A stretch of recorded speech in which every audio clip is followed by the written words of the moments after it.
Good morning બાળકો. અત્યાર સુધી આપણે આ યુનિટમાં જોયું ઇલોજિકલ. આપણે શું જોઈએ છીએ આ યુનિટમાં? તો કે ઇલોજિકલ ડિસ્કનેક્શન જોઈએ છીએ. ઇલોજિકલ ડિસ્કનેક્શનમાં આપણે એટલું જોયું કે ઇલોજિકલ ન્યુક્લિયોફાઇલ કેવા હોય. ઇલોજિકલ ન્યુક્લિયોફાઇલ મતલબ આપણે આ રીતે જોયું કે આપણને COOH માઇનસ મળતું હોય, એસાઇલેનાઇન મળતું હોય. આ કમ્પ્લીટલી ઇલોજિકલ છે.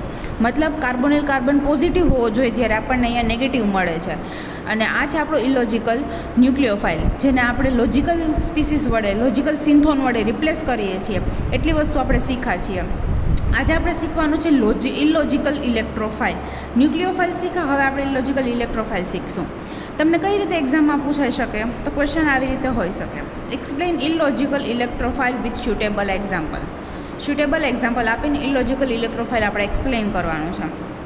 ફોર એક્ઝામ્પલ આપણે એક્ઝામ્પલ લઈએ તો અહીંયા તમે જુઓ 1 ઉપર ઓક્સિજન, 2 ઉપર ઓક્સિજન, મતલબ એવી સ્પીસીસ છે જેમાં 1 to ડાયઓક્સિજનેટેડ સ્પીસીસ છે.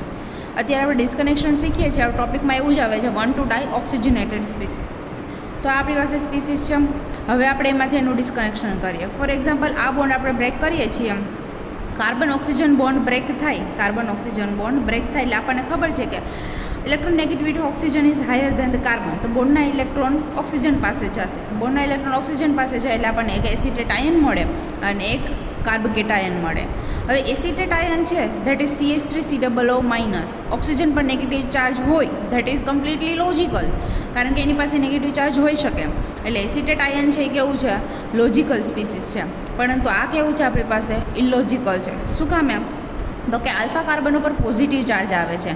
આલ્ફા કાર્બન પર પોઝિટિવ ચાર્જ છે ને કાર્બોનિલ કાર્બન પણ પોઝિટિવ છે. શું કામ એમ? તો કે એની સાથે મોર ઇલેક્ટ્રોનેગેટિવ ઓક્સિજન ડબલ બોન્ડથી જોડાયેલું છે, તો બોન્ડના ઇલેક્ટ્રોન ઓક્સિજન ખેંચવાની ટ્રાય કરશે. તો આ કાર્બન પણ કેવું બનશે? પોઝિટિવ બનશે. અને એક્ઝેક્ટ આલ્ફા કાર્બન પણ કેવું બનશે? પોઝિટિવ બનશે. બે ચાર્જ સ્પીસીસ, બે પોઝિટિવ સેમ ચાર્જ સ્પીસીસ એકબીજાની પાસેની પોઝિશન ઉપર ના હોય એટલી વસ્તુની આપણને ખબર છે. મતલબ આ કેવી થશે? આપણે ઇલોજિકલ સ્પીસીસ થશે.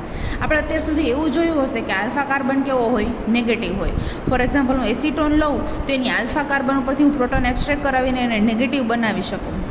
મતલબ એ કમ્પ્લીટલી લોજિકલ છે, કારણ કે આ કાર્બન કેવો હોય? પોઝિટિવ હોય, તો આ કાર્બન નેગેટિવ બની શકે. બરાબર છે? તો આ કેવું બનશે? ઇલોજિકલ. હવે તમને ડેફિનેશન પૂછે વોટ ઇઝ ઇલોજિકલ ઇલેક્ટ્રોફાઇલ, તો આપણે ડેફિનેશન એવી રીતે આપી શકીએ: the species having positive charge, એટલે એવી સ્પીસીસ કે જેમાં પોઝિટિવ ચાર્જ હોય, વિચ ઇઝ એટ ઇલોજિકલ એટમ. ક્યાં?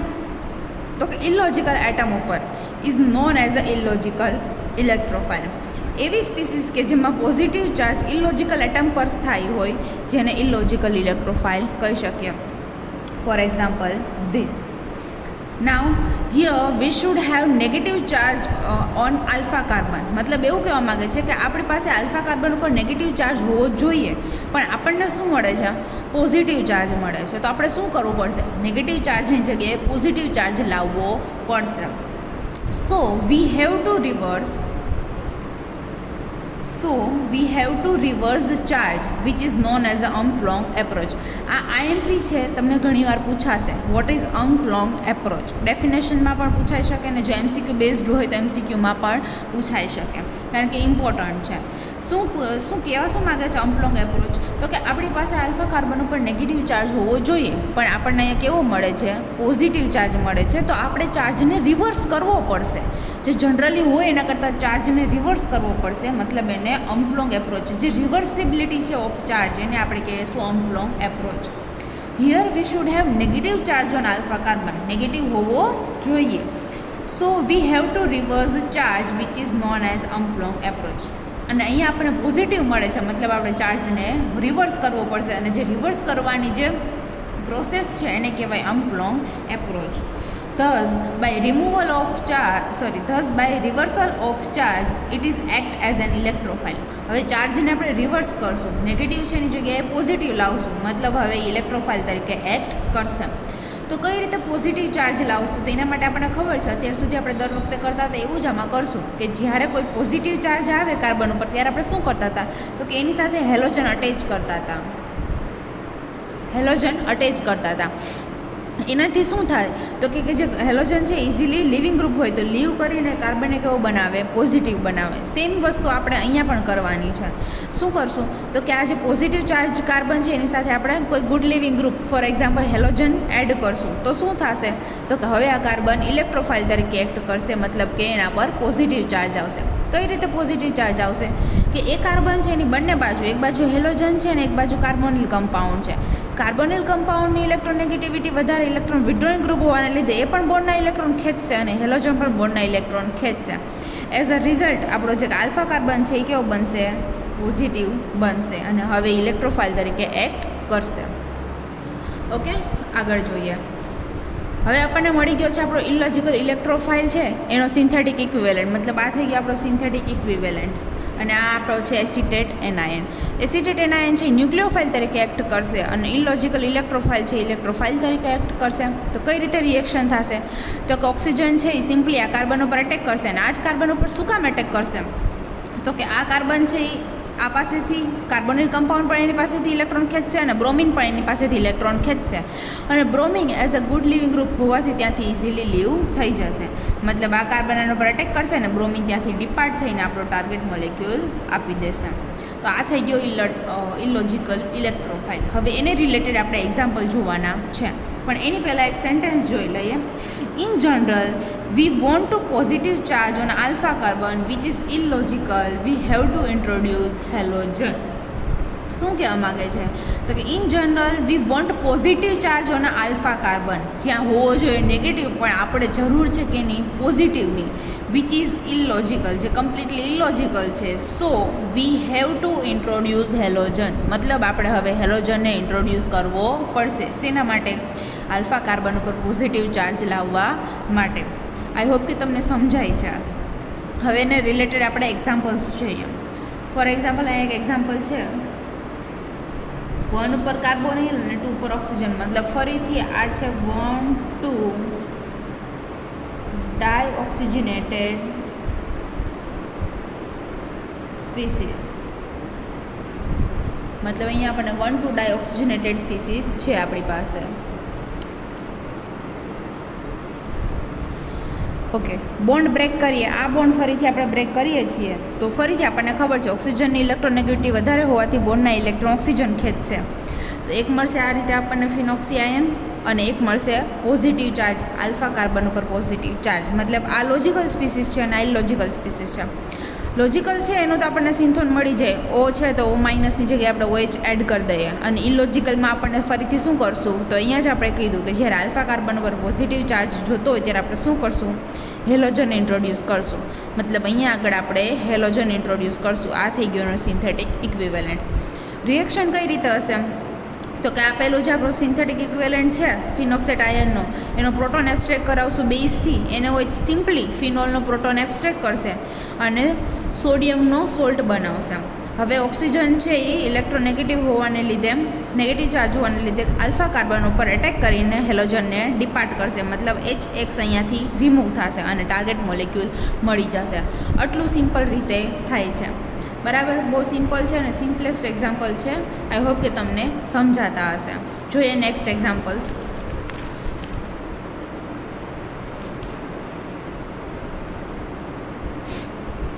ઓકે, હવે આપણે જોવાનું છે. ઓકે, એટલે શું ખબર પડી આપણને તો કે alpha halo ketone and epoxide gives illogical electrophile.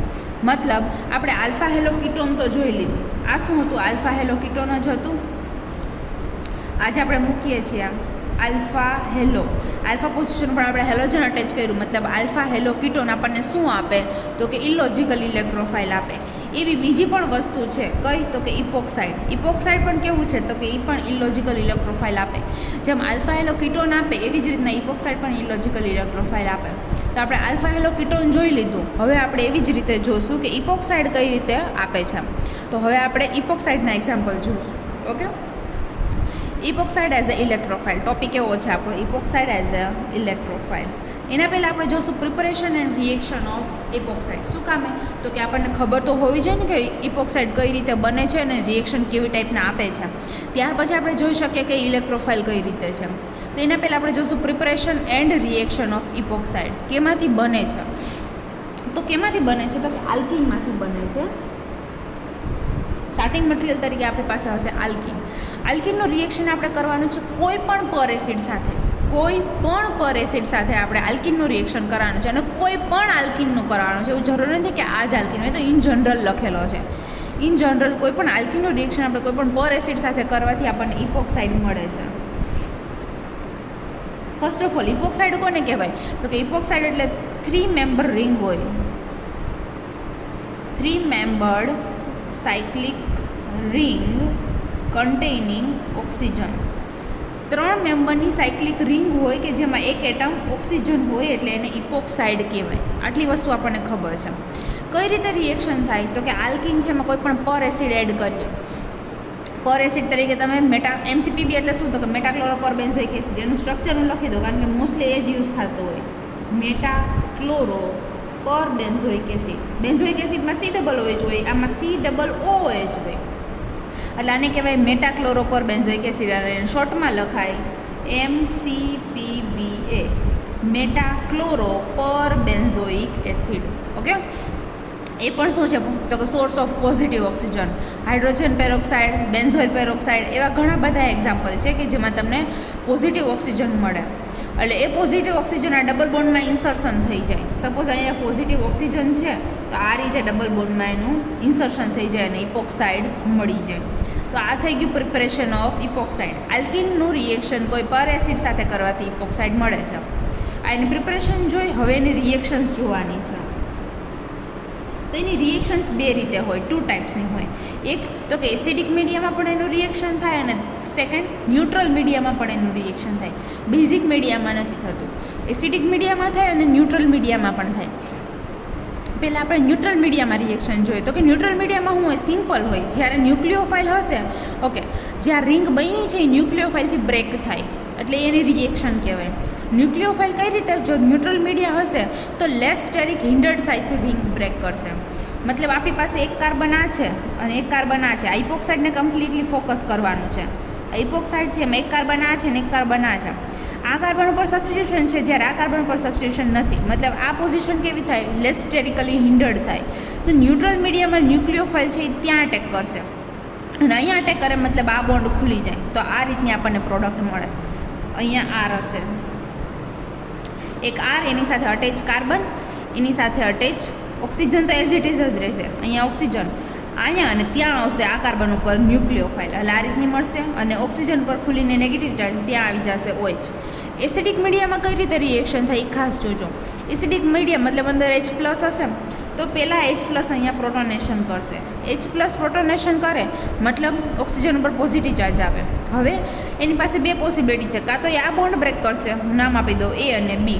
કાં તો એ બોન્ડ બ્રેક કરશે અને કાં તો B બોન્ડ બ્રેક કરશે. બોન્ડ બ્રેક કરાવવાનો કે જેનાથી મોર સ્ટેબલ કાર્બોકેટાયન બનતો હોય. અને એ વસ્તુ આપણને ખબર છે. જો હું એ બોન્ડ બ્રેક કરું તો અહીંયા પોઝિટિવ ચાર્જ આવે, that is 1 and 2 secondary carbocation બને. અને જો હું B બોન્ડ બ્રેક કરું મતલબ અહીંયા પોઝિટિવ ચાર્જ આવે મતલબ ફર્સ્ટ ડિગ્રી કાર્બોકેટાયન બને. અને કાર્બોકેટાયનની સ્ટેબિલિટી શું હોય? તો કે 3rd degree, 2 degree and 1 degree. મતલબ 2 ડિગ્રીવાળું વધારે સ્ટેબલ હોવાથી એ બોન્ડ બ્રેક થશે અને એ બોન્ડ બ્રેક થશે એટલે અહીંયા પોઝિટિવ ચાર્જ આવવાથી ન્યુક્લિયોફાઇલ છે એ આ કાર્બન ઉપર ઇઝીલી એટેક કરશે અને આ બોન્ડના ઇલેક્ટ્રોન ખુલીને ઓક્સિજન ઉપર. મતલબ અહીંયા ડાયરેક્ટ OH આવે, આના આવે. ડાયરેક્ટ આ વસ્તુ આપણને મળી જશે. ફરીથી એકવાર તમારી રીતે શાંતિથી વિડીયો ફરીથી બેક કરીને જોઈ લેજો કઈ રીતે ઇપોક્સાઇડની પ્રિપરેશન અને ત્યારબાદ એની રિએક્શન થાય છે. પ્રિપરેશન કેમાંથી થાય છે? તો કે આલ્કીનનું રિએક્શન કોઈ પણ પર એસિડ સાથે કરાવવાથી ઇપોક્સાઇડ જનરેટ થશે અને એ ઇપોક્સાઇડની રિંગ ફરીથી બ્રેક થશે in a neutral media and acidic media. Neutral મીડિયામાં લેસ સ્ટેરિકલી હિન્ડર્ડ સાઇડથી રિંગ બ્રેક કરવાની અને એસિડિક મીડિયામાં મોર સ્ટેરિકલી હિન્ડર્ડ સાઇડથી રિંગ બ્રેક કરવાની. અહીંયા આરના કાર્બન ઉપર અટેચ કરે છે. આર જે સબસ્ટિટ્યુશન છે ત્યાં મતલબ મોર સ્ટેરિકલી હિન્ડર્ડ સાઇડથી રિંગ બ્રેક થશે અને અહીંયા આ સાઇડથી થાય છે મતલબ લેસ સ્ટેરિકલી હિન્ડર્ડ સાઇડથી રિંગ એની બ્રેક થશે. હવે જોશું એને related examples. Okay, four example આ છે તમારો ટાર્ગેટ મોલેક્યુલ. ઓકે, શું? તો કે આ બોન્ડ અહીંયાથી આપણે જોઈએ 1 ઉપર O અને 2 ઉપર O. મતલબ આપણી પાસે ફરીથી 1,2 ડાયઓક્સિજનેટેડ સ્પીસીસ છે. તો કે હા, અહીંયાથી બોન્ડને આપણે બ્રેક કરશું તો આપણને ખબર છે કે electronegative of oxygen is higher than carbon, તો બોન્ડના ઇલેક્ટ્રોન કોણ લઈ જશે? ઓક્સિજન લઈ જશે. તો આપણને કઈ રીતે સ્પીસીસ મળશે? તો કે એક મળશે PHCH2O-, જે કમ્પ્લીટલી લોજિકલ છે. આપણને ખબર છે ઓક્સિજન ઉપર નેગેટિવ ચાર્જ હોય તો એનો આપણને સિન્થોન મળે OH, અને ફરીથી OH ને આપણે રિપ્લેસ કરી શકીએ બ્રોમિનથી. હવે આ વસ્તુ આપણે તો જ કરી શકીએ જો આપણને ખબર હોય કે આમાંથી આ કઈ રીતે બનાવવાનું ને આમાંથી આ કઈ રીતે બનાવવાનું. ઓકે, આ તો ઇઝી છે, આ પાર્ટ આવડી ગયો છે. સેકન્ડ આપણને સ્પીસીસ શું મળી? તો કે એ છે આપણો ઇલોજિકલ ઇલેક્ટ્રોફાઇલ. શું કામ ઇલોજિકલ? તો કે અહીંયા સેકન્ડ નંબરના કાર્બન ઉપર પોઝિટિવ ચાર્જ આવે છે. તો કે હા. હવે આ કાર્બન તમે જુઓ, એની સાથે મોર ઇલેક્ટ્રોનેગેટિવ ઓક્સિજન એટમ અટેચ છે. તો એ બોન્ડના ઇલેક્ટ્રોન શું કરશે? પોતાની તરફ ખેંચવાની ટ્રાય કરશે. મતલબ આ કાર્બન કેવું બનશે? Partially positive. ફરીથી પોઝિટિવ ચાર્જની બાજુમાં પોઝિટિવ ચાર્જ, જે કેવું છે? સ્ટેબલ નથી, હોય જ નહીં. જ્યારે બે પોઝિટિવ ચાર્જ એડજસન્ટ કાર્બન ઉપર પોસિબલ નથી. મતલબ આ કહેવાય આપણો ઇલોજિકલ ઇલેક્ટ્રોફાઇલ. ઇલોજિકલ ઇલેક્ટ્રોફાઇલ છે તો એમાંથી આપણે ઇપોક્સાઇડ બનાવી શકીએ. કઈ રીતે? તો કે આ ઓક્સિજન છે એના ઉપર અટેક કરીને 3 મેમ્બર રિંગ બનાવી શકે. અને આ રિંગ કેવી છે? સ્ટેબલ છે. 3 member ring generally less stable હોય, પણ hetero atom containing 3 member ring હોય તો એ કેવી હોય? સ્ટેબલ હોય. હું એમ કહું કે આ રિંગ સ્ટેબલ છે તો એ ખોટું છે. આ રિંગ કેવી છે? અનસ્ટેબલ છે, કારણ કે એમાં રિંગ સ્ટ્રેન વધારે હોય. પણ આ રિંગ કેવી થાય? સ્ટેબલ થાય. કોઈ પણ hetero atom containing 3 member ring હોય તો એ સ્ટેબલ હોય. મતલબ સ્ટેબલ રિંગ બને છે, સ્ટેબલ ઇપોક્સાઇડ બને છે. કઈ રીતે બનશે? તો ઓક્સિજન છે આના પર એટેક કરીને હાઇડ્રોજન રિમૂવ કરે, મતલબ ઇપોક્સાઇડ બનાવે છે. એટલે આપણે એવું કહી શકીએ કે ઇપોક્સાઇડથી આપણને ઇલોજિકલ ઇલેક્ટ્રોફાઇલ મળે છે. જેમ આગળ આપણે જોયું હતું કે આલ્ફા હેલો કીટોન આ રીતે હતું ને, આપણો alpha halo ketone, alpha carbon કહેવાય. આલ્ફા કાર્બન ઉપર હેલોજન છે ને આ કીટોન છે. મતલબ આ આલ્ફા હેલો કીટોન અને ઇપોક્સાઇડ બંને શું આપે છે? આપણને ઇલોજિકલ ઇલેક્ટ્રોફાઇલ આપે છે. આની ચર્ચા આપણે કરી લીધી, આની ચર્ચા આપણે કરીએ છીએ. ઓકે, ઇપોક્સાઇડ આપણને મળી ગયું. તો હવે આપણને ખબર છે ઇપોક્સાઇડ શેમાંથી બને? તો કે આલ્કીનમાંથી બનાવે. હમણાં જસ્ટ આપણે કર્યું એમાં શેમાંથી બનશે? તો કે આલ્કીનમાંથી બનશે. મતલબ ફર્ધર એનું ડિસ્કનેક્શન કરીએ એટલે આપણને શું મળશે? આલ્કીન મળશે. અહીંયા પહોંચ્યા. આલ્કીન શેમાંથી બને? એ આપણને ખબર છે વિટિંગમાંથી બને. આપણે શીખા છીએ આલ્કીન બનાવતા વિટિંગમાંથી. તો વિટિંગ આપણું ડિસ્કનેક્શન કરીને વિટિંગ સુધી પહોંચ્યા. મતલબ એક મળ્યું આપણને સાયક્લોહેક્ઝેનોન, જેની રિએક્શન આપણે વિટિંગ રિએજન્ટ સાથે કરાવવાથી આલ્કીન બનશે, પછી ઇપોક્સાઇડ બનશે, એનો ઇલોજિકલ ઇલેક્ટ્રોફાઇલ જનરેટ થશે અને ટાર્ગેટ મોલિક્યુલ મળશે. આ રીતે હવે આપણે આખી રિવર્સ સિન્થેસિસ પણ કરવાની છે. જોઈએ સિન્થેસિસ. સૌથી પહેલાં શું હશે આપણી પાસે? સાયક્લોહેક્ઝેનોન. આ છે સાયક્લોહેક્ઝેનોન. એનું સૌથી પહેલાં આપણે વિટિંગ રિએક્શન કરશું, મતલબ વિટિંગ રિએજન્ટ સાથે. અને વિટિંગ રિએજન્ટ કઈ રીતે બનાવવું એ તમને ખબર છે. ધેન ઓલ્સો હું એકવાર લખી દઉં છું કે આ રીતે તમારો વિટિંગ રિએજન્ટ બનશે. ફર્સ્ટ સ્ટેપમાં તમારે PPH3 સાથે રિએક્શન કરવાનું, અને સેકન્ડ સ્ટેપમાં તમારે બુલ્લી સાથે રિએક્શન કરવાથી ડાયરેક્ટ આ પ્રોડક્ટ આવશે. એ તમારે જાતે જોવાનું, બરાબર. વિટિંગ સાથે રિએક્શન કરાવવાની આ શોર્ટકટ પણ તમને મેં આપેલી છે કે અહીંયાથી ઓક્સિજન રિમૂવ કરવાનો અને અહીંયાથી ડબલ બોન્ડથી PPH3 રિમૂવ કરવાનો. એટલે અહીંયા આપણને મળશે POPPH3. આ રિમૂવ થશે અને આ ડબલ બોન્ડથી જે અટેચ છે ઓક્સિજનની જગ્યાએ આવતી રહેશે. મતલબ અહીંયા આવશે CH2. આ મળી ગયો આપણો આલ્કીન. આલ્કીનનું રિએક્શનનું મેટાક્લોરોબેન્ઝોઇક એસિડ, મતલબ કોઈ પણ પર એસિડ સાથે કરાવો તો શું જનરેટ થશે? ઇપોક્સાઇડ. આ જનરેટ થઈ ગયો ઇપોક્સાઇડ. ડબલ બોન્ડ બ્રેક કરીને ત્યાં આવી જાય ઓક્સિજન. મતલબ મારી એ સ્પીસીસ મને મળી ગઈ. અહીંયા સુધી હું પહોંચી ગઈ. હવે મારે શેની જરૂર છે? તો કે આની જરૂર છે. ઓકે, એ બનાવીએ. શેમાંથી બનશે? તો કે આલ્કાઇલ બ્રોમાઇડ લીધું છે અમે, એનું રિએક્શન કરાવું કોઈ પણ બેઝ સાથે તો SN2 રિએક્શન થઈને HBr છૂટું પડશે. OH- આનો પર અટેક કરીને બ્રોમિનને રિમૂવ કરી દેશે, એટલે OH મળી ગયો. હવે આપણે જોઈએ છે ફિનોક્સાઇડ આયન, O- જોઈએ છે. મતલબ એનું રિએક્શન આપણે કોઈ બેઝ સાથે કરાવીને પ્રોટોન એબ્સ્ટ્રેક્ટ કરાવીને સોડિયમ સોલ્ટ મળશે. આ મળી ગઈ આપણી B સ્પીસીસ. હવે A+B કરીએ. આ આપણું B છે અને આ આપણું A છે. રિએક્શન કરાવશું આપણે ન્યુટ્રલ મીડિયામાં. મતલબ એક આપણી પાસે આ પોઝિશન છે ને એક આપણી પાસે આ પોઝિશન છે. રિએક્શન ન્યુટ્રલ મીડિયમ થાય છે, મતલબ ન્યુક્લિયોફાઇલ અહીંયા અટેક કરશે અને આ બોન્ડના ઇલેક્ટ્રોન ખુલીને અહીંયા આવશે. આ કાર્બન પર અટેક કરે એટલે આ કાર્બન એઝ ઇટ ઇઝ, આ કાર્બન છે ડાર્ક કરું છું, એની સાથે અટેચ થશે OCH2PH, OCH2PH અને ઓક્સિજન ઉપર નેગેટિવ ચાર્જ જેના ઉપર આવી જશે પછી સોલ્વેન્ટનો પ્રોટોન. ઓકે, આઈ હોપ કે તમને આ વ્યવસ્થિત ડિસ્કનેક્શન અને સિન્થેસિસ સમજાઈ ગઈ. હવે વન મોર એક્ઝામ્પલ્સ જોઈએ જે તમારે હોમવર્કમાં આપવાનું છે. ઓકે, આ છે તમારું હોમવર્કનું example. Analysed and synthesise the following molecule. Okay, આ રીતનો ક્વેશ્ચન પૂછાઈ શકે. આ આપેલો છે ટાર્ગેટ મોલિક્યુલ. ઓકે, ટાર્ગેટ મોલિક્યુલનું કમ્પ્લીટલી તમારે ડિસ્કનેક્શન એ કરવાનું છે અને સિન્થેસિસ પણ જાતે કરવાની છે. મેં તમને એનો આન્સર આપી દીધો છે. પોસિબલ સ્ટાર્ટિંગ મટીરિયલ એટલે એનું ફ્રેગમેન્ટ કરવાથી તમને આ સ્ટાર્ટિંગ મટીરિયલ મળશે, આટલું મેં તમને આપી દીધું છે. 2 મોલ્સ ઓફ ઇપોક્સાઇડ મળશે, ઇપોક્સાઇડની 2 રિંગ મળશે, એક મળશે NN ડાયમિથાઇલ અમાઇન, NN ડાયમિથાઇલ અમાઇન મળશે અને એક મળશે PHCH2 બ્રોમાઇડ. બરાબર છે, આ 3 વસ્તુ તમને મળશે. હવે 3 વસ્તુનું પહેલાં તમારે કઈ રીતે આમાંથી ડિસ્કનેક્શન કરીને તમે મેળવશો અને ત્યારબાદ આ ત્રણેયનો ઉપયોગ કરીને આ કઈ રીતે સિન્થેસિસ કરશો. બહુ ઇઝી છે છોકરાઓ, સૌથી ઇઝીએસ્ટ વસ્તુ છે, બસ કે તમને આવડવું જોઈએ. તો આ તમારે હોમવર્કમાં કરવાનું રહેશે. ઓકે, હવે જોઈએ થર્ડ એક્ઝામ્પલ. સેકન્ડ એક્ઝામ્પલ મેં તમને હોમવર્કમાં આપ્યો છે, હવે આપણે થર્ડ એક્ઝામ્પલ જોવાનું છે. થર્ડ એક્ઝામ્પલ જોઈએ. અહીંયા એક એસ્ટર છે અને COO-. ઓકે, બોન્ડ બ્રેક કરીએ. પહેલાં આપણે એસ્ટરવાળો બોન્ડ બ્રેક કરીએ. એસ્ટરવાળો બોન્ડ બ્રેક કરીએ મતલબ હાઇડ્રોલિસિસથી આપણે એસ્ટરનું બોન્ડ બ્રેક કરી શકીએ. H3O+, મતલબ એક બાજુ આવશે OH અને એક બાજુ આવશે H. તો આ રીતની સ્પીસીસ મળશે. એક મળ્યો આપણને એસિડ અને અહીંયા મળશે OH. સોરી, ત્યાં મેં O- લખ્યું છે, ત્યાં OH પણ તમે ડાયરેક્ટ લખી શકો. બોન્ડ બ્રેક થયો એટલે તમે ઓક્સિજન ઉપર નેગેટિવ ચાર્જ આવે એટલે મેં એ રીતે લખ્યું છે. ઓકે, હવે શું થશે તો કે આ તમે જુઓ 1 2 ફરીથી 1 2 ડાયોક્સિજનેટેડ સ્પીસીસ આપણને મળી છે. આ આપણે જોઈ ગયા છીએ. 1 2 ડાયોક્સિજનેટેડ સ્પીસીસમાં આવી રીતે ડિસ્કનેક્શન 2 હાઇડ્રોક્સી હોય, આલ્ફા હાઇડ્રોક્સી કહેવાય ને, તો કે આલ્ફા હાઇડ્રોક્સી કાર્બોનિલ કમ્પાઉન્ડનું ડિસ્કનેક્શન આપણે જોઈ ગયા છીએ. જે કેમાં હતું? ઇલોજિકલ ન્યુક્લિયોફાઇલમાં હતું, તમને યાદ હોય તો. આલ્ફા હાઇડ્રોક્સી કાર્બોનિલ કેમાંથી બને, કઈ રીતે ડિસ્કનેક્શન કરવાનું, બધું આપણે જોઈ ગયા છીએ. તો એવી રીતે આપણે ડિસ્કનેક્શન કરશું. OH બોન્ડ બ્રેક થઈને અહીંયા આવશે અને આ બોન્ડના ઇલેક્ટ્રોન લઈને છૂટું પડશે. મતલબ શું છૂટું પડે છે તો કે COOH-, જે કેવું છે ઇલોજિકલ ન્યુક્લિયોફાઇલ છે, જેને આપણે લોજિકલ ન્યુક્લિયોફાઇલથી રિપ્લેસ કરીએ છીએ. મતલબ એની જગ્યાએ આપણે યુઝ કરશું સાયનાઇડ. શું કામે તો કે સાયનાઇડમાંથી એસિડ બનાવતા આપણને આવડે છે. ઓકે, એક સ્પીસીસ મળી ગઈ અને બીજું અહીંયા શું વધે છે તો કે અહીંયા આગળ ડબલ બોન્ડ અને CH3 મતલબ કીટોન બને છે. તો આ બની ગયું કીટોન.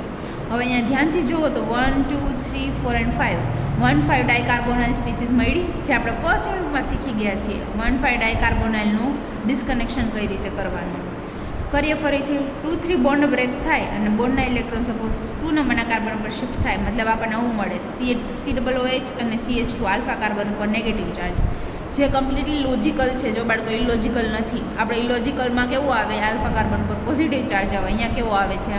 નેગેટિવ ચાર્જ આવે છે. આ લોજિકલ છે અને એના માટેનો સિન્થેટિક ઇક્વેલેન્ટ આ બધું આપણે કરી ગયા છે, એટલે હું ડાયરેક્ટ લખું છું. એનો સિન્થેટિક ઇક્વેલેન્ટ કઈ રીતે મૂક્યો એ બધું તમને ખબર હશે. અને બીજો ફ્રેગમેન્ટ મળે છે, એ આ છે બીજો ફ્રેગમેન્ટ. જો અહીંયા નંબરિંગ લખી દઉં 3 4 અને આ 5 કાર્બનનો બીજો ફ્રેગમેન્ટ. એનું ફરીથી ડિસ્કનેક્શન કરો એટલે મને મળશે 2 મોલ ઓફ એસિટોન. ઓકે, અહીંયા સુધીનું આપણે ડિસ્કનેક્શન જોઈ લીધું. હવે આપણે જોઈએ એની સિન્થેસિસ. ઓકે, જો સિન્થેસિસ ત્યાંથી શરૂઆત કરશું તો કે 2 મોલ ઓફ એસિટોનથી શરૂઆત કરશું. આપણે શું જોઈએ છે અહીંયા તમે જુઓ તો આ શું છે? આલ્ફા બીટા અનસેચ્યુરેટેડ કીટોન છે. Alpha beta unsaturated carbonyl compounds એમાંથી બને, આલ્ડોલ કન્ડેન્સેશનથી બને. આપણને ખબર છે, આ વસ્તુ આપણે જોઈ ગયા છીએ. એટલે 2 mole of acetone in the presence of acid આપણે આલ્ડોલ કન્ડેન્સેશન કરાવીએ એટલે આ રીતની કંઈક આપણને પ્રોડક્ટ મળશે. That is alpha beta unsaturated carbonyl. આ મળી ગયું. કઈ રીતે એની મિકેનિઝમ તમે હવે તમારી રીતે જોઈ લેશો. મેં ડાયરેક્ટ લખી દઉં છું. ઓકે, આ મળી ગયું. હવે એનું રિએક્શન આપણે કેની સાથે કરાવશું તો આવી કંઈક સ્પીસીસ હતી અને આમાંથી આપણને શું જોતું હતું? CH2- અને એની સાથે COOH. બરાબર છે. ઓકે, હવે તમને એ સમજાય કે મેં શું કામ COOT લીધું? કારણ કે જો મારે એનો પ્રોટોન એબ્સ્ટ્રેક્ટ કરાવવાનો છે આલ્ફા કાર્બનનો પ્રોટોન એબ્સ્ટ્રેક્ટ કરાવવાનો છે. મતલબ મારે અહીંયા હવે એસિડ ગ્રુપ નહીં ચાલે, મારે અહીંયા એસ્ટરમાં કન્વર્ટ કરવું પડશે. નહીંતર પહેલાં એસિડનું પ્રોટોન એબ્સ્ટ્રેક્ટ થઈ જાય, રિએક્શન અહીંયાથી ચાલુ થઈ જાય, પણ રિએક્શન આપણે અહીંયાથી કરાવવાની છે. એટલા માટે મેં અહીંયા એસ્ટર રાખ્યું અને આને મોર ઇલેક્ટ્રોન ડેફિશિયન્ટ બનાવવા માટે, મતલબ અહીંયાથી જ પ્રોટોન એબ્સ્ટ્રેક્ટ કરાવવા માટે એની જગ્યાએ મેં COOT add electron withdrawing group add કર્યું. મતલબ આને એક્ટિવેશન કર્યું કહેવાય. શું કહેવાય? એક્ટિવેશન, જે આપણે ફર્સ્ટ યુનિટમાં શીખી ગયા છીએ. એક્ટિવેશન કર્યું, જેનો હું પ્રોટોન NaOH સોડિયમ ઇથોક્સાઇડ બેઝથી એબ્સ્ટ્રેક્ટ કરાવું છું. એટલે આ બનશે આપણો ન્યુક્લિયોફાઇલ અને આ બનશે આપણો ઇલેક્ટ્રોફાઇલ. માઇકલ એડિશન રિએક્શન થશે. આ જે સ્ટેપ છે ને એને માઇકલ એડિશન કહેવાય. કેવું કહેવાય? Michael addition reaction. મતલબ આ ન્યુક્લિયોફાઇલ આ કાર્બન પર અટેક કરશે, બોન્ડના ઇલેક્ટ્રોન અહીંયા શિફ્ટ થશે અને આ બોન્ડના ઇલેક્ટ્રોન ખુલીને ઓક્સિજન પર જશે. એટલે આપણને આ રીતનું કંઈક મળશે. જો હું તમને ફરીથી એકવાર બતાવી દઉં.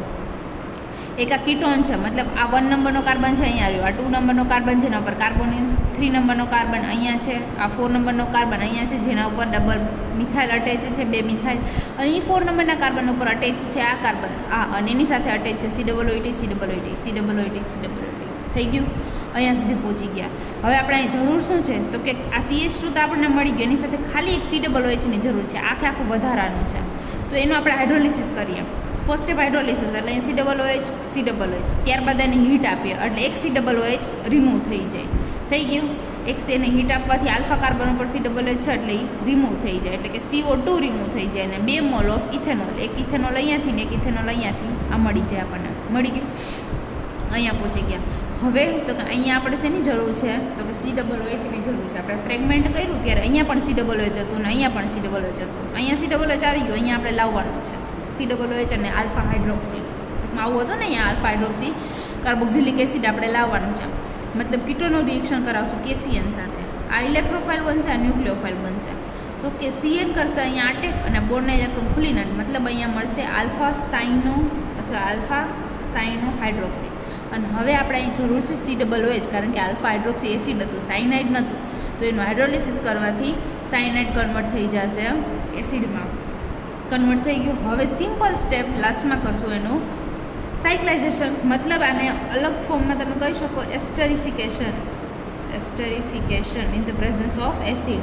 આ કેટલાઇઝ તરીકે યુઝ થાય એસ્ટરિફિકેશન. કઈ રીતે એસ્ટરિફિકેશન થાય તમને ખબર છે? અહીંયાથી OH અને અહીંયાથી H, water molecule H2O remove થઈને શું બનાવે?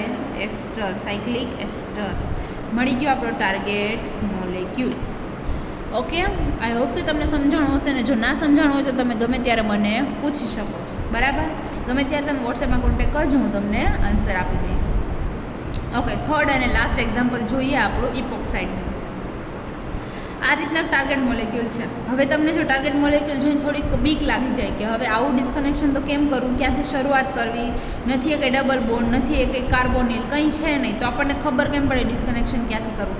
તો તમને દેખાતું હશે આ 1,2 ડાયોક્સિજનેટેડ સ્પીસીસ નથી, 1,1 છે. જો 1 નંબરના કાર્બન ઉપર જ ઓક્સિજન અને 1 નંબરના કાર્બન ઉપર જ ઓક્સિજન, એટલે કે 1,1 ડાયોક્સિજનેટેડ સ્પીસીસ છે. 1 ડેશ લખો, ડાયોક્સિજનેટેડ સ્પીસીસ. અને આવું પણ આપણે શીખી ગયા છીએ ફર્સ્ટ યુનિટમાં. અને શું કહેવાય અધર વર્ડ્સમાં? કીટાલ છે. શું છે? કીટાલ. મતલબ કીટોનનું રિએક્શન હું 2 મોલ ઓફ આલ્કોહોલ સાથે કરું તો મને આ રીતે મળે 1,1 ડાયોક્સિજનેટેડ સ્પીસીસ. આ એના જેવું છે, દેખાય? આને કીટાલ કહેવાય. તો આ શું છે? કીટાલ છે. અને શેમાંથી બને તો કે કાર્બોનિલ અથવા તો કીટોનનું રિએક્શન મારે 2 મોલ ઓફ આલ્કોહોલ સાથે કરવાનું હોય. તો હું જ્યારે કીટાલ છે એનું ડિસ્કનેક્શન કરું તો મને શું મળવું જોઈએ? એક કીટોન અને 2 મોલ ઓફ આલ્કોહોલ. આ કીટાલ છે તો હું એક બોન્ડ અહીંયાથી બ્રેક કરીશ ને એક બોન્ડ અહીંયાથી બ્રેક કરીશ, એટલે જે 1 નંબરનો કાર્બન છે ત્યાં શું આવશે? કીટોન આવશે. એટલે કે હું અહીંયાથી બોન્ડ બ્રેક કરું, અહીંયાથી બોન્ડ બ્રેક કરું, એટલે ત્યાં આવશે કીટોન અને 2 મોલ ઓફ આલ્કોહોલ. 1,2 ડાયોલ જેને કહેવાય. આ 1 અને 2, 1 ઉપર OH અને 2 ઉપર પણ OH. મને આ રીતનું કંઈક મળવું જોઈએ આપણે એનું ડિસ્કનેક્શન અને સિન્થેસિસ. ઓકે, આમાં જોશું પહેલાં આપણે એનું ડિસ્કનેક્શન. ઓકે, જો આ છે આપણું કીટાલ, એક બોન્ડ અહીંયાથી અને એક બોન્ડ અહીંયાથી, મતલબ 1 નંબરના કાર્બનના બંને બોન્ડ બ્રેક કરીએ એટલે 1 ઉપરથી મળશે આપણને કીટોન અને અહીંયા 1 ઉપર OH અને 2 ઉપર OH, મતલબ 1,2 ડાયોલ. મળી ગયા આપણને 2 ફ્રેગમેન્ટ, કીટોન અને 1,2 ડાયોલ. અને એનો આપણે FGI કરીએ. 1,2 ડાયોલ શેમાંથી બને આપણને ખબર હોય તો આપણે એનું ફંક્શનલ ગ્રુપ ઇન્ટરકન્વર્ઝન કરી શકીએ. શેમાંથી બને? આપણે જોયું છે લાસ્ટ લેક્ચરમાં. 1,2 ડાયોલ શેમાંથી બને તો કે આલ્કિનમાંથી બને. આલ્કિનનું રિએક્શન હું ઓસ્મિયમ ટેટ્રોક્સાઇડ કે MnO4 આવી બધી સ્પીસીસ સાથે કરું એટલે મને 1,2 ડાયોલ મળે. આપણે જોઈ ગયા છીએ. એટલે જ બધા લેક્ચર ઇમ્પોર્ટન્ટ છે. જો તમે આગળનો લેક્ચર સ્કીપ કરીને ડાયરેક્ટ કૂદકો મારશો તો તમને સમજમાં નહીં આવે. બધી વસ્તુ તમારે લાઇનમાં જોતી અને સમજવી પડશે. ઓકે, અહીંયા ડબલ બોન્ડ બ્રેક થઈને આપણે 1 to ડાયોલ લાવી શકીએ, તો 1 to ડાયોલની જગ્યાએ આપણે ફંક્શનલ ગ્રુપ ઇન્ટરકન્વર્ઝન કરીને આલ્કીન મૂકી શકીએ. ફરીથી આલ્કીન કેમાંથી બને? બ્યુટિનમાંથી. એ પણ આપણને આવડે છે. તો આપણે આ બોન્ડ બ્રેક કરીને એક બાજુ મૂકીએ ઓક્સિજન અને એક બાજુ મૂકીએ PPH3, એટલે આપણને મળી જાય એક ફ્રેગમેન્ટ CH2PPH3, એક આ મળશે અને એક મળશે અહીંયા ઓક્સિજન એટલે કે આલ્ડીહાઇડ. 2 કટકા મળી ગયા. હવે આને ધ્યાનથી જુઓ તો 1 2 3 4 and 5 1,5 ડાયકાર્બોનાઇલ. આપણને ખબર છે આગળના જ એક્ઝામ્પલમાં જે જોયું 2 3 બોન્ડ બ્રેક કરીને અહીંયા આવશે નેગેટિવ ચાર્જ અને થર્ડ અને ફોર્થ વચ્ચે આવશે ડબલ બોન્ડ. ઓકે, આવી ગયું આ વસ્તુ. જો હું ફરીથી નંબરિંગ આપું તો આ 1 નંબરનો કાર્બન, આ 2 નંબરનો કાર્બન, 3 4 and 5. જે ઉપરના નંબર છે મેં અહીંયા આપ્યા. 2 3 બોન્ડ બ્રેક કરીએ એટલે 2 નંબરના કાર્બન ઉપર નેગેટિવ ચાર્જ આવે અને 3 અને 4th વચ્ચે ડબલ બોન્ડ આવે. 3 અને 4th વચ્ચે ડબલ બોન્ડ. ઓકે, આટલું કર્યું. હવે અહીંયા આવશે નેગેટિવ ચાર્જ. તો આપણને ખબર છે નેગેટિવ ચાર્જની જગ્યાએ આપણે શું મૂકીએ? હાઇડ્રોજન. પણ અહીંયા હાઇડ્રોજન ના મુકાય. શું કામે? કારણ કે પોસિબિલિટી બંને બાજુથી થઈ જાય. આ હાઇડ્રોજન એબ્સ્ટ્રેક્ટ થઈ શકે અને આ હાઇડ્રોજન એબ્સ્ટ્રેક્ટ થઈ શકે. મતલબ શું કરશું આમાં આપણે? એક્ટિવેશન. મતલબ ઇલેક્ટ્રોન વિડ્રોઈંગ ગ્રુપ અટેચ કરશું, જેથી આ કાર્બન કેવો બનશે? એક્ટિવ. જેથી પ્રોટોન આ જ કાર્બન ઉપરથી એબ્સ્ટ્રેક્ટ થાય, એટલે આ જ કાર્બન છે એ ન્યુક્લિયોફાઇલ બને. અને આની જગ્યાએ આલ્ડીહાઇડની જગ્યાએ આપણે એસ્ટર લીધું. શું કામે લીધું એની સિન્થેસિસમાં તમને કહું છું. આલ્ડીહાઇડનું આલ્ડીહાઇડ પણ લઈ શકતા હતા ને, અહીંયા આપણે એસ્ટર બનાવવાની જરૂર શું? અહીંયા હું તમને સિન્થેસિસમાં કહું. આટલું આપણે ડિસ્કનેક્શન કર્યું, પતી ગયું ડિસ્કનેક્શન, મતલબ એનાલિસિસ કરી નાખ્યું. હવે આપણે કરશું એની સિન્થેસિસ નેક્સ્ટ સ્ટેપમાં. ઓકે, સિન્થેસિસ જોઈએ. પહેલાં ન્યુક્લિયોફાઇલ બનાવવાનો છે આનો. તો આનો ન્યુક્લિયોફાઇલ બનાવવા માટે આનું રિએક્શન કરાવી સોડિયમ મિથોક્સાઇડ સાથે. તો સોડિયમ મિથોક્સાઇડ આ જે એક્ટિવ મિથિલિન સાઇડ છે, અને એક્ટિવ મિથિલિન કે શું, જેને આપણે એક્ટિવ બનાવી ખરેખર તો એક્ટિવ મિથિલિન સાઇડ છે, ત્યાંથી પ્રોટોન એબ્સ્ટ્રેક્ટ કરાવો આલ્ફા કાર્બન ઉપરથી, મતલબ એ ન્યુક્લિયોફાઇલ, અને આ છે આપણું ઇલેક્ટ્રોફાઇલ. ઓકે, શું કામ એમાં CHO ના રાખ્યું? તો હું આ સ્ટેપમાં તમને કહું છું. પહેલાં આ થશે માઇકલ એડિશન. આને કહેવાય માઇકલ એડિશન. એડિશન રિએક્શન છે. અને માઇકલ મટીરિયલ, માઇકલ એક્સેપ્ટર કહેવાય અને આને માઇકલ ડોનર કહેવાય. માઇકલ રિએક્શનમાં શું હોય? તો કે 2 વસ્તુ હોય. એક માઇકલ એક્સેપ્ટર હોય અને એક માઇકલ ડોનર હોય. જે ન્યુક્લિયોફાઇલ હોય એને કહેવાય માઇકલ ડોનર, અને જે ઇલેક્ટ્રોફાઇલ હોય એને કહેવાય માઇકલ એક્સેપ્ટર. જો અહીં લખી દઉં છું. આને કહેવાય માઇકલ એક્સેપ્ટર અને આને કહેવાય માઇકલ ડોનર. મતલબ ન્યુક્લિયોફાઇલને કહેશું માઇકલ ડોનર અને ઇલેક્ટ્રોફાઇલને કહેવાય માઇકલ એક્સેપ્ટર. માઇકલ ડોનર અને માઇકલ એક્સેપ્ટર વચ્ચે જે રિએક્શન થાય એને કહેવાય માઇકલ એડિશન રિએક્શન. ન્યુક્લિયોફાઇલ આના પર અટેક કરશે, આ બોન્ડના ઇલેક્ટ્રોન અહીંયા શિફ્ટ થશે અને આ બોન્ડના ઇલેક્ટ્રોન અહીંયા શિફ્ટ થશે. તો અહીંયા સુધી આપણે પહોંચી ગયા. એડિશન રિએક્શન થઈ ગયું. જો આ મિથાઇલ, આ C ડબલ બોન્ડ O, આ કાર્બન, આલ્ફા કાર્બન હતો એની સાથે COOT, આ કાર્બન, આ કાર્બન, આ COOT, અહીંયા સુધી પહોંચી ગયા. હવે કરશું એનું હાઇડ્રોલિસિસ, કારણ કે આપણે આની જરૂર નથી. આ તો આપણે વધારાનું ઇન્ટ્રોડ્યુસ કર્યું હતું, તો આને આપણે રિમૂવ કરવું પડશે. તો ફર્સ્ટ સ્ટેપમાં કરીએ એનું હાઇડ્રોલિસિસ કરીએ એટલે અહીંયા એસિડ બની જાય અને અહીંયા એસિડ બની જાય. 2 જગ્યાએ એસિડ બની ગયું? તો કે હા. પછી એને હીટ કરીએ. આલ્ફા કાર્બન ઉપર COOH હોય તો હીટ કરવાથી CO2 રિમૂવ થઈ જાય. તો CO2 રિમૂવ થઈ ગયું? તો કે હા. જો આલ્ફા કાર્બન હવે છૂટો પડી ગયો. પણ અહીંયા પણ જોડે જોડે એસિડ થઈ ગયું. જ્યાં આપણે એસ્ટરનું એસ્ટર જ રાખવાનું હતું, એસિડ રાખવાનું નહોતું. તો હવે આપણે ફરીથી એનું એસ્ટરિફિકેશન કરવું પડશે ને, કારણ કે હાઇડ્રોલિસિસ કરવાથી બંને ગ્રુપ કન્વર્ટ થઈ ગયા એસિડમાં. ફરીથી એનું એસ્ટરિફિકેશન કરીએ. એસિડનું રિએક્શન આલ્કોહોલ સાથે કરીએ, મતલબ વોટરનું મોલેક્યુલ રિમૂવ થઈને એસ્ટર બની જાય. હવે આપણે કરવાનું છે કાર્બોનિલનું પ્રોટેક્શન. બરાબર છે? હવે તમને સમજમાં આવશે કે મેં આલ્ડીહાઇડ શું કામે ના લીધું. જો અહીં આલ્ડીહાઇડ લઉં એટલે કે આ એસ્ટર છે એની જગ્યાએ CHO ગ્રુપ રાખું તો જ્યાં 1 to ડાયોલનું રિએક્શન થવું જોઈએ એ અહીંયા થવાની બદલે અહીંયા થઈ જાય. આ લેસ એક્ટિવ છે ને આલ્ડીહાઇડ મોર એક્ટિવ છે, તો અહીંયા રિએક્શન કરી દઈએ. મતલબ આ મોર એક્ટિવને આપણે લેસ એક્ટિવમાં પહેલાં કન્વર્ટ કર્યું. એક્ટિવિટી કઈ રીતે હોય રિએક્શન? સૌથી પહેલાં આલ્ડીહાઇડ હોય, ત્યારબાદ કીટોન હોય અને ત્યારબાદ એસ્ટર હોય. બરાબર છે? તો જો આપણા મોલેક્યુલમાં કાર્બોનાઇલ અને આલ્ડીહાઇડ હોય, કીટોન અને આલ્ડીહાઇડ હોય ને તો રિએક્શન આલ્ડીહાઇડ ઉપર થાય. મતલબ આપણે આલ્ડીહાઇડને કન્વર્ટ કરી દીધું એસ્ટરમાં. એટલે હવે આપણી પાસે કીટોન અને એસ્ટર છે, તો હવે રિએક્શન આપણું થશે કીટોન ઉપર. બરાબર છે? એટલા માટે આપણે અહીંયા કન્વર્ટ કરીને એસ્ટર રાખવું પડ્યું. હવે એનું રિએક્શન કરાવું 1,2 ડાયોલ સાથે, મતલબ કીટોનનું રિએક્શન 1,2 ડાયોલ સાથે થશે અને મને મળશે કીટાલ. હવે મારે અહીં જરૂર નથી, કીટાલ મેં બનાવી દીધું, હવે મારે જરૂર નથી, હવે એસ્ટરનું ભલે આલ્ડીહાઇડ થઈ જતું, તો આપણે એસ્ટરનું પહેલાં આલ્ડીહાઇડ કરી દઈએ, બરાબર છે. ઓકે, એસ્ટરનું આલ્ડીહાઇડ કરવા માટે પહેલાં હું કરીશ એનું રિડક્શન. જો એનું રિડક્શન કરીશ તો મને શું મળશે, તો કે આ એસ્ટર છે COOET, એનું રિડક્શન કરવાથી મને મળશે CH2OH. આ રીતે આનું રિડક્શન થશે ફર્સ્ટ સ્ટેપમાં. તો ફર્સ્ટ સ્ટેપમાં એનું રિડક્શન કરીને ફરીથી મારે એનું ઓક્સિડેશન કરવું પડશે, મતલબ સેકન્ડ સ્ટેપમાં એનું રિએક્શન કરાવીશ ક્રોમાઇલ ક્લોરાઇડ સાથે, જે ઓક્સિડેશન કરીને મને આપશે CHO. એટલે અહીંયા સુધી આપણે પહોંચી ગયા, CHO આવી ગયું. અહીંયા શેની જરૂર છે, આપણે CHOની જરૂર નથી, આલ્કિનની જરૂર છે, બરાબર છે. એ તમારે હવે ડિસ્કનેક્શન જોતું જવાનું એટલે ખબર પડે કે આના પછી કયું સ્ટેપ કરવાનું. ઓકે, એની રિએક્શન આપણે કરાવશું વિટિંગ સાથે, એટલે CHO છે એની જગ્યાએ મળશે મને આલ્કિન. ઓકે, આ મળી ગયું મારું આલ્કિન. એક કાર્બન હતો એની જગ્યાએ ડબલ બોન્ડ આલ્કિન થઈ ગયો. હવે અહીંયા શેની જરૂર છે, તો કે 1,2 ડાયોલની જરૂર છે, મારે આલ્કિનની જરૂર નથી. અને આલ્કિનમાંથી 1,2 ડાયોલ કેમ બને, તો એ પણ ખબર છે, ઓસ્મિયમ ટેટ્રોક્સાઇડ સાથે રિએક્શન કરાવવાથી આ મળી ગયું 1,2 ડાયોલ. હવે આ 1,2 ડાયોલ છે એનું રિએક્શન કીટોન સાથે કરાવવાનું હતું આપણે લાસ્ટ સ્ટેપમાં, પણ અહીંયા તો શું છે આપણી પાસે. ઓકે, વન મોર ક્વેશ્ચન, શું કામ અહીંયા કીટોનનું પ્રોટેક્શન કર્યું, શું જરૂર છે અહીંયા કીટોનની પ્રોટેક્શન કરવાની, તો કે અહીંયા વિટિંગ રિએક્શન જ્યારે રિએક્શન થાય ત્યારે આલ્ડીહાઇડ ઉપર રિએક્શન થાય, કીટોન ઉપર રિએક્શન ના થવું જોઈએ, એના માટે મારે એનું પહેલાં પ્રોટેક્શન કરવું પડે. એટલે પહેલાં મારે કીટોનનું મારે કીટાલ બનાવવું પડ્યું, ત્યારબાદ આલ્ડીહાઇડનું રિએક્શન મેં વિટિંગ સાથે કરાવ્યું અને ત્યારબાદ ફરીથી હવે એને કીટોનમાં કન્વર્ટ કરવું પડશે. એટલે હવે એને ફરીથી હું કીટોનમાં કન્વર્ટ કરું એટલે કે કીટાલ લિંકેજ બ્રેક કરો, અહીંયાથી લિંકેજ બ્રેક થઈને શું મળશે, કીટોન મળશે. અને હવે એકને એક મોલેક્યુલમાં કીટોન અને 1,2 ડાયોલ છે, મતલબ ફરીથી એનું રિએક્શન થઈ એસિડની અને આપણને મળશે કીટાલ. પણ હવે કીટાલ વિધિન ધ મોલેક્યુલ હશે, બહારથી 1,2 ડાયોલ અહીં આપણે એડ કર્યા હતા એમ 1,2 ડાયોલ બહારથી એડ નથી કરવાના, તો કે રિએક્શનની અંદર જ 1,2 ડાયોલ છે એ જ કીટોન સાથે રિએક્શન કરીને કીટાલ આપશે, જે છે આપણો target molecule. Okay, I hope કે આજનો લેક્ચર તમને વ્યવસ્થિત સમજાણો હશે, અને જો ના સમજાણું હોય તો તમે એની ટાઈમ મને પૂછી શકો. ખૂબ મહેનત કરજો બાળકો, ખૂબ પ્રેક્ટિસ કરજો, જેથી ડિસ્કનેક્શન તમને બને એટલું ઇઝી પડે. Thank you. જો કંઈ ના સમજાણું હોય તો પૂછજો. આજનો લેક્ચર આપણે અહીંયા પૂરો કરીએ છીએ.